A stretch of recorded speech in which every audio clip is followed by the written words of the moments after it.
But long since 9/11, they eventually released the entire passenger manifest, in which, with the aforementioned misreportings and anomalies, are definitely a reason to be skeptical over whether the list is authentic or outright altered, for whatever reason one might imagine, that even authorities might have not been able to reveal or properly detect all hijacking conspirators boarding each flight.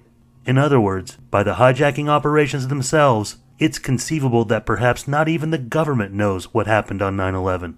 And up ahead, there will be more to examine about the hijackers being seen at Logan Airport before 9/11 as well, supporting previous cases of unrestricted access, as there had never been any American airline ticket agents from September 11th at Logan who recall or confess to having serviced Atta or any of the Flight 11 hijackers.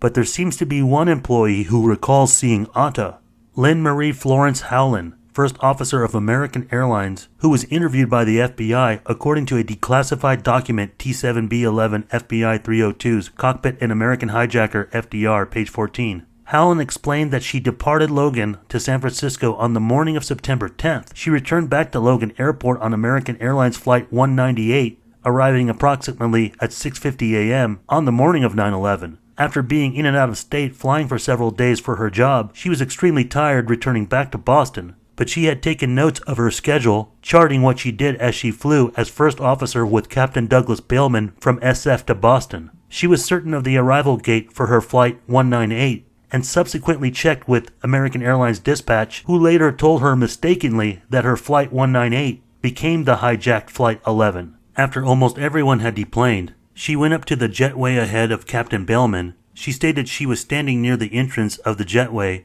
in the passenger lounge. A male individual comes up to her suddenly and asks if she is going to take this plane out, referring to the flight she just brought in. She said no, and he abruptly turned away and went and sat down. She thought it was extremely rude. Her first impression was that he was a pilot going to fly in the jump seat. While he wasn't in uniform, he may have been wearing a pilot-type shirt, open collar. She thought he may have had a rolling pilot flight kit or bag with him, which she described as a black vinyl, round top, and incredibly cheap.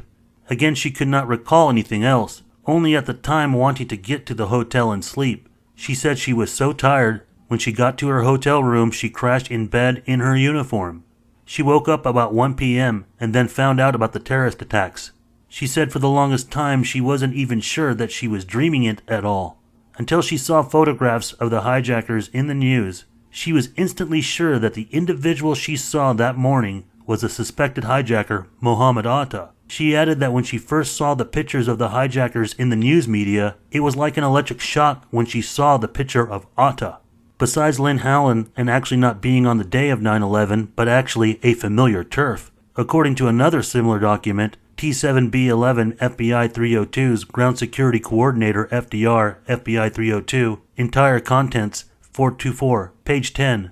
There's the case of Diane Graney, second witness with recollections of Atta, who worked at Portland Jetport and on 9/11, where she didn't see any of the hijackers that morning, but recognized Atta's face from the press photo that was published in the aftermath. She is positive that Atta, dressed in an American Airlines uniform and able to identify himself as an American Airlines pilot, tried prior to 9/11 to achieve a jump seat on a U.S. Airways flight. She saw Atta's picture on the news. She believed she had seen him before. She thought he may have tried to jump seat once with U.S. Air, and he was in uniform using an American Airlines pilot identification. She believed that this happened within the last 6 months. She advised she searched the U.S. Air jump seat paperwork to see who had gone through for June 2001, July 2001, and August 2001, but was unable to find Atta's name. She advised the jump seat forms are only kept for 90 days. Of course, Atta and his confidant Abdulaziz Al-Amari would be returning to Jetport there on the early morning of 9/11, departing for Boston to catch Flight 11. And there are lots of witness accounts throughout Portland and the state of Maine having seen Atta vividly, which we are about to address ahead. But compare this to the particulars provided by Lynn Howland. According to her, Atta was wearing a white pilot type or Oxford shirt, no tie, and blue pilot type slacks, and carried a really cheap pilot bag. Furthermore, Atta approached her and asked if she was going to fly American 11. Apparently, he wanted a jump seat on the flight.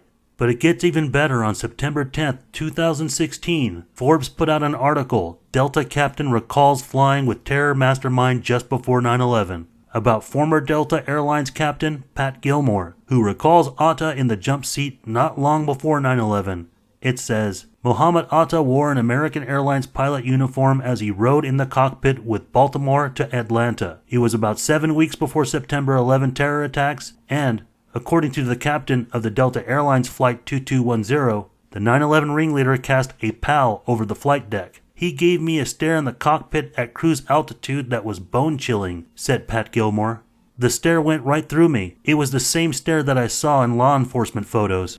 Gilmore, the captain of that Boeing 757 flight on July 26, 2001, never has told his story publicly. His memory conflicts with an FBI timeline of the 9/11 assault. But Gilmore insists on his narrative and describes it in great detail. He is just one of several witnesses who say they saw the mastermind of the attacks on New York and Washington while the clock ticked toward the largest terrorist attack in U.S. history. Atta, an Egyptian national, and the apparent leader of 19 hijackers who commandeered the 4 passenger jets, showed Gilmore seemingly legitimate American Airlines identification, Gilmore says. Gilmore says that Atta showed him a standard pilot's Federal Aviation Administration Class 1 medical certificate and a jump seat request form that pilots typically present when riding as cockpit passengers on their own or competing airlines. These documents bore the name Atta and his picture was on the company ID, Gilmore told the American Media Institute.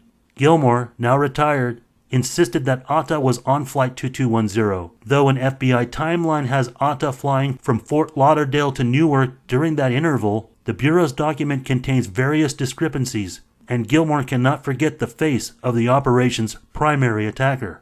Now, as you might imagine, given with the previous anomalies communicating with Flight 11, and American Airlines First Officer Lynn Marie Florence Howland returning at Logan already mentioned that these jump seat riding revelations would certainly mean that the authorities have completely covered up and lied about the fact of how Flight 11 was taken over, and that Mohamed Atta did not board as a normal passenger, therefore having unrestricted access of Logan. One can only imagine what Atta could have used to subdue the American Airlines pilots John Oganowski and Thomas McGinnis. But even though this may seem to be good enough identifiable evidence proving Atta hijacked Flight 11 from Logan, you might want to consider what Forbes details about Gilmore's account contradicting the FBI timeline with Atta flying from Florida to New Jersey during that time interval, and especially also consider what Atta's father in Egypt said on September 18th, and ask the question, just exactly which Atta hijacked Flight 11?